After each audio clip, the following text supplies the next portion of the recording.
Good evening everyone, it's Chandrakala and today we will start chapter number 10, that is magnetism.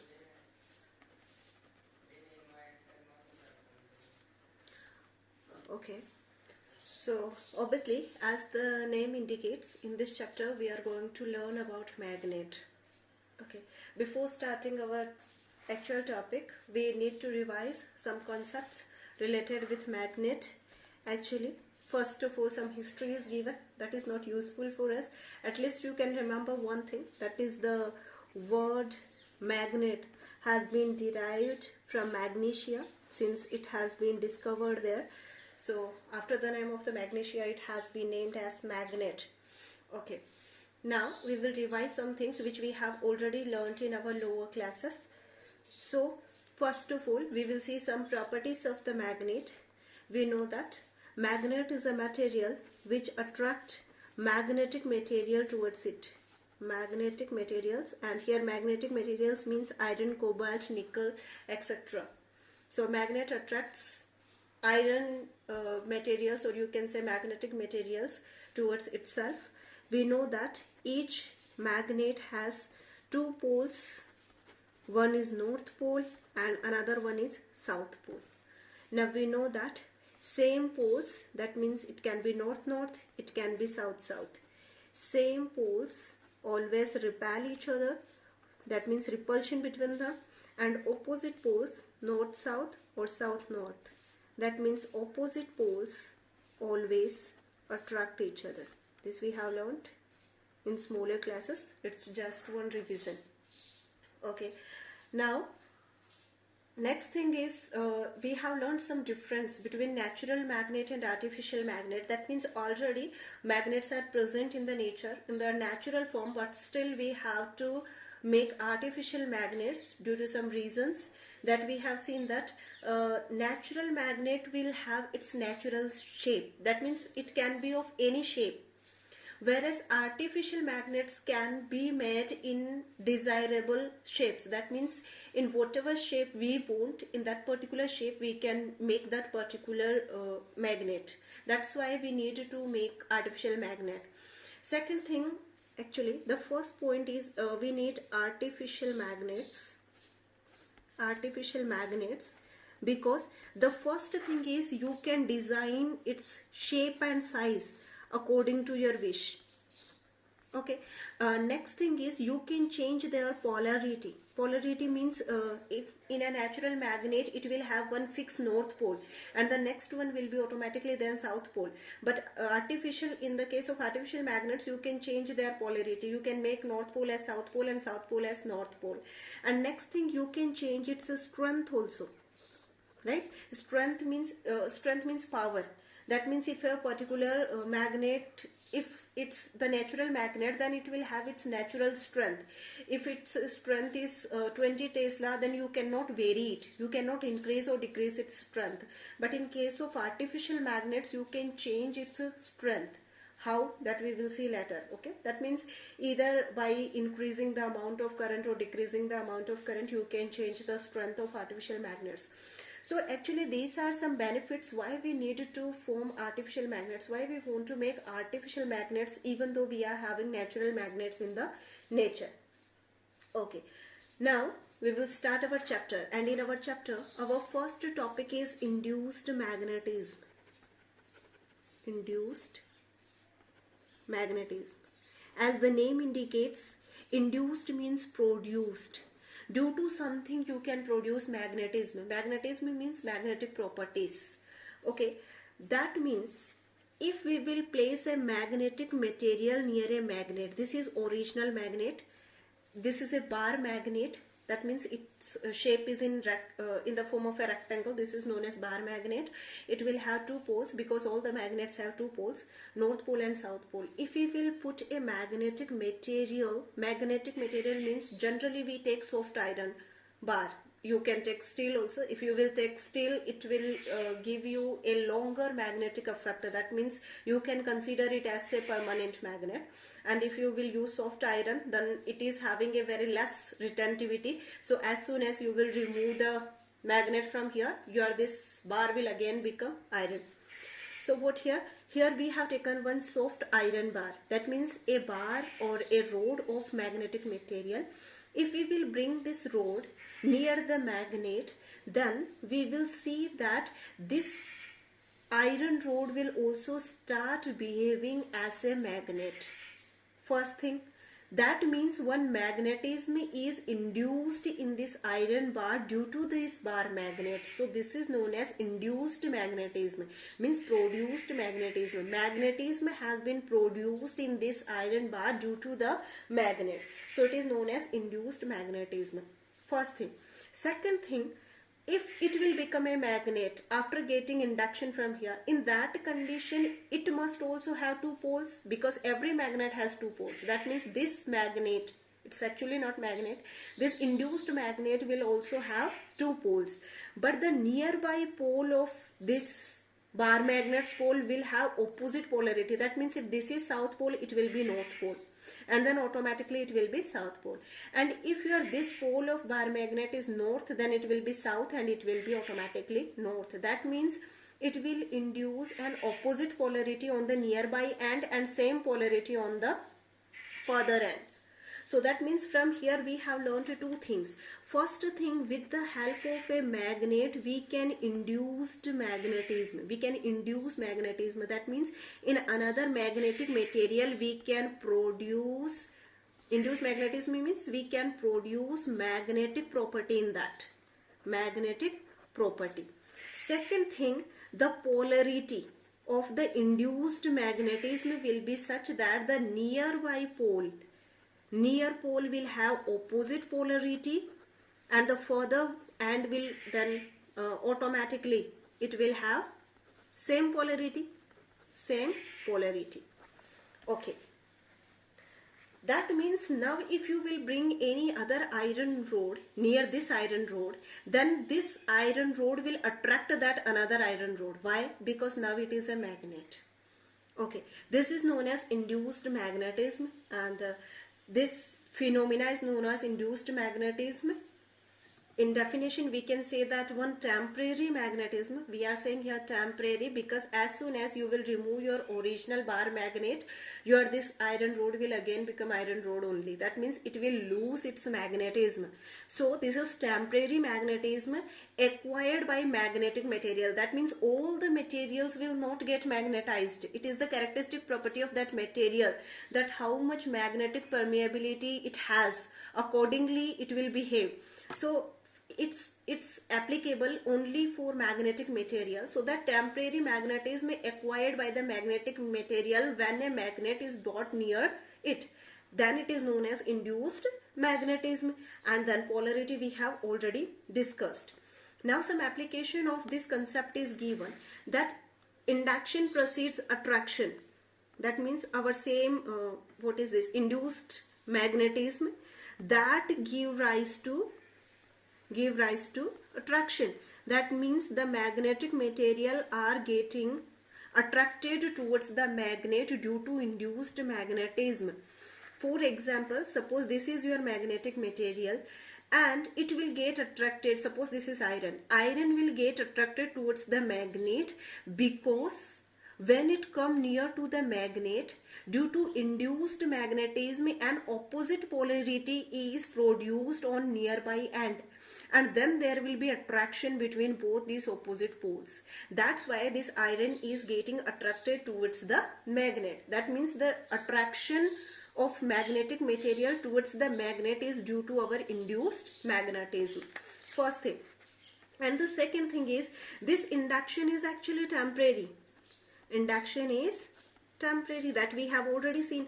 That means as soon as you will remove this bar magnet from here, then your this soft iron bar will again become a simple bar.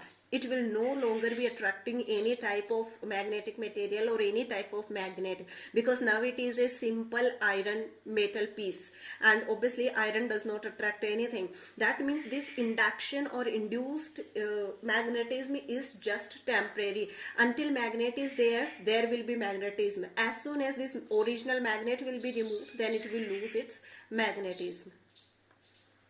one experiment has been given in our book just to verify this, that if you will take a bar magnet, if you will take a soft iron bar and bring this soft iron bar near the bar magnet, induced magnetism will take place and the soft iron bar will start behaving as a magnet.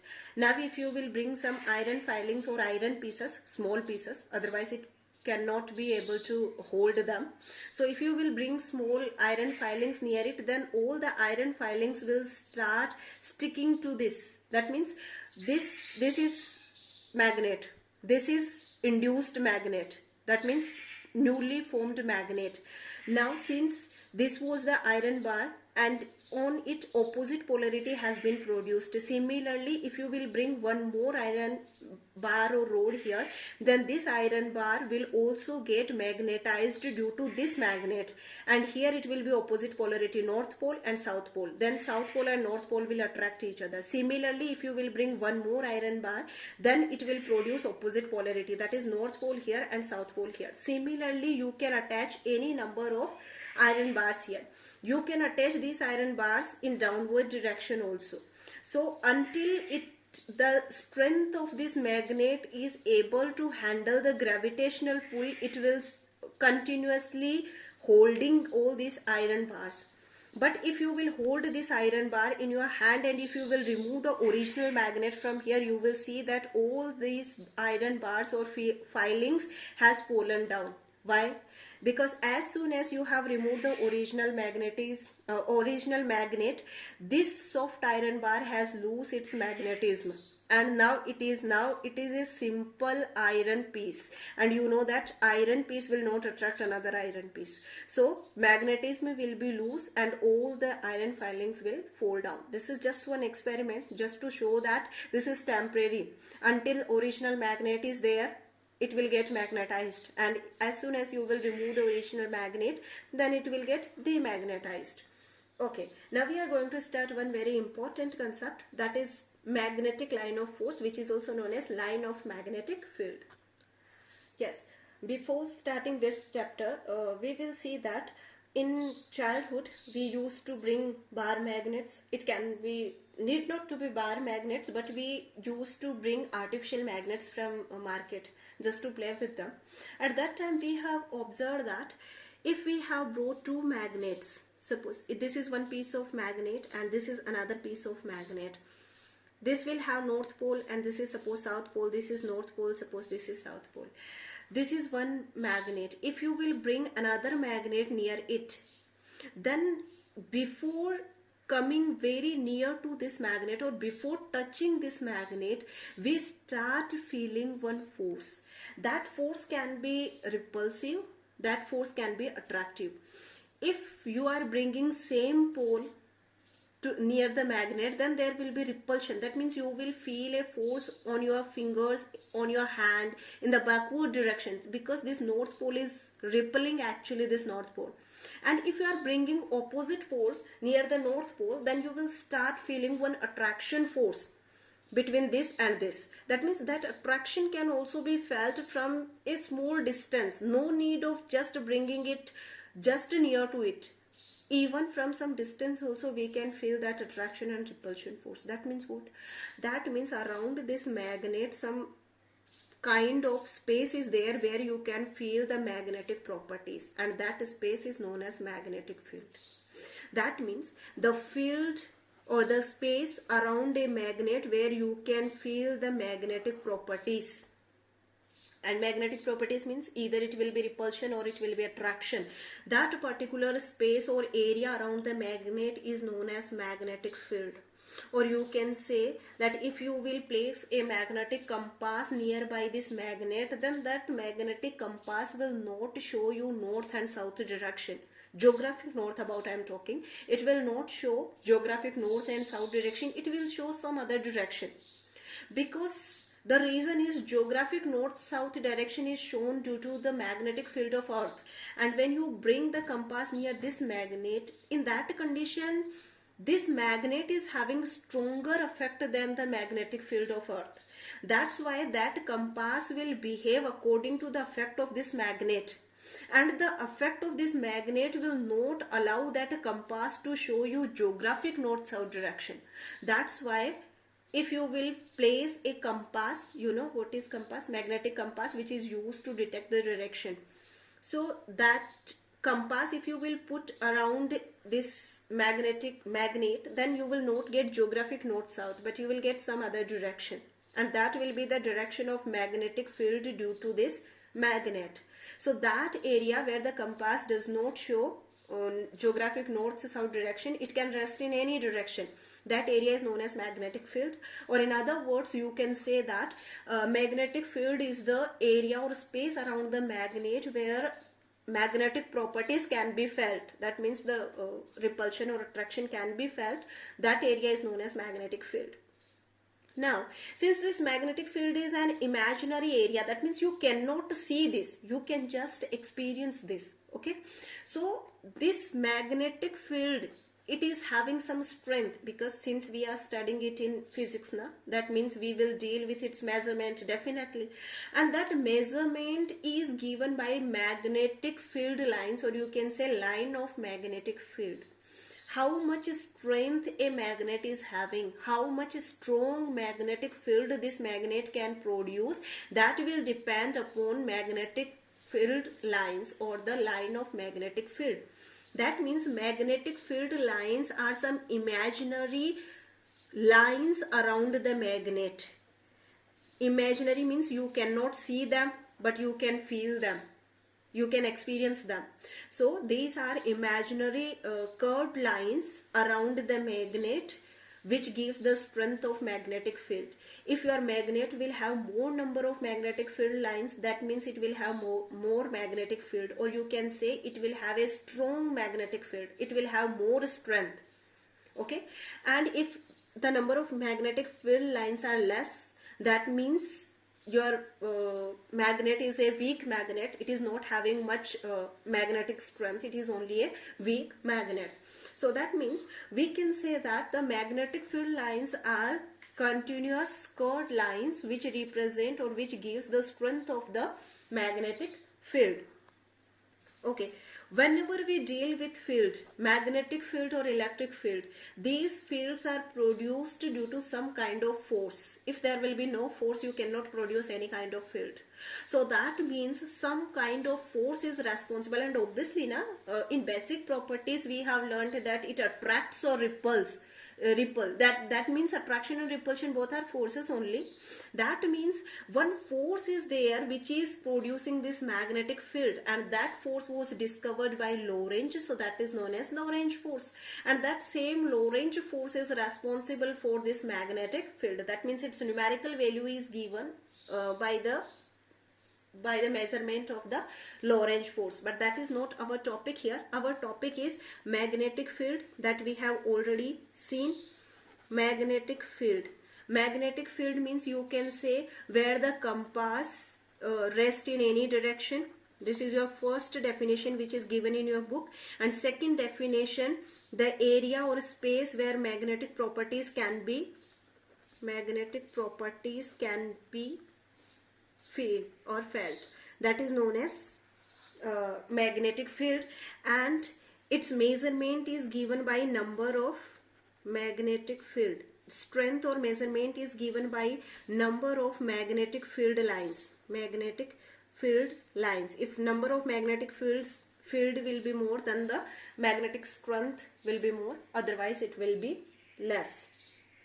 Okay, now we have to see some more things about magnetic line of force. That means some properties are given about magnetic line of force, and the first property given is that they are closed and continuous curved lines. Okay, closed means what? Closed means if it is starting from here, then it must come back here, and for that what will happen? If outside the magnet the direction of magnetic field is always from north to south, then inside the magnet it must be from south to north. Only in that condition it can complete its path, and only in that condition it will be a closed curve. That means in the case of a magnetic in the case of a magnet, the direction of the magnetic field lines outside the magnet is from north to south and inside the magnet is from south to north. So they are continuous and closed curved lines. And second point is direction, that is already we have discussed. Direction outside, we have two things. Outside, the direction of magnetic field lines is from north to south, and inside the magnet the direction is from south to north, just to make it as a closed loop. Third thing is tangent, that means you can say direction of magnetic field is given by tangent drawn at any point on the magnetic field lines. In chapter 2, one dimension motion, we have seen that if you want to find out a direction of any vector quantity in curved shape, that can be graph, that can be anything. If you want to find out a direction of this vector quantity, you can draw a tangent here. This you have learnt in maths also. So that means if you will draw a tangent at any point on the magnetic field line, then that tangent will give you the direction of magnetic field. Because these magnetic field lines are responsible for that magnetic field. So any tangent drawn on the magnetic field line will give you the direction of magnetic field. Next thing, they do not intersect each other. Obviously, they must not intersect each other.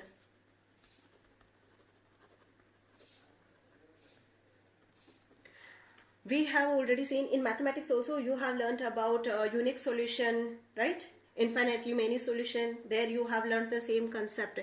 If any two magnetic field lines will intersect each other, then at the point of intersection it will give two directions for a single physical quantity, that is magnetic field, and that is not possible. That's why any two magnetic field lines do not intersect each other, because if it will intersect, that will mean that at that point of intersection magnetic field has two directions, and that is not possible. That means one physical quantity at one point at that particular instant, it can have only one direction. That's why it's not possible. And the next thing is they are crowded near the poles. That means obviously the magnetic strength, magnetic field strength or strength, that same thing are these. Magnetic strength is maximum at the poles, and in between it is less. That means middle or something. In the middle it has less strength. I hope you have understood this point, because the magnetic field lines here will have less number of magnetic field lines. In between this area, the magnet will have less number of magnetic field lines, whereas at the poles it will have more number of, some extra number of magnetic field lines. As I have already told, if you will have more number of magnetic field lines, you will have more strength. And if you will have less number of magnetic field lines, you will have less strength. So at the poles, the number of magnetic field lines is more. Or you can say the magnetic field lines are denser at the poles. So at the poles, the magnetic field strength is also maximum. Okay, and in middle, it is less than poles. Okay, next is if they are parallel and equidistant.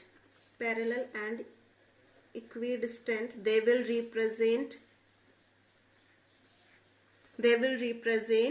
uniform magnetic field, since we are talking about vector quantity. So uniform magnetic field means no variation. Uniform means no variation, that means constant. So if generally the magnetic field lines of Earth are equidistant and parallel, that means they have uniform magnetic field. And the last one is they behave like elastic, stretched elastic rubber membrane. This is not of our use. Membrane or strings. Okay. Okay. Now one more thing we will see, and then we will close this topic. That is magnetic field. As we have already discussed, magnetic field is a vector quantity. It is represented by B and its SI unit is Tesla. Magnetic field is a vector quantity. It will have magnitude and direction. It is represented by capital B, and its SI unit is Tesla. It is also Weber per meter square, but that we will not discuss right now. Right now we will learn only Tesla. Rest of the things we will see next class. Thank you.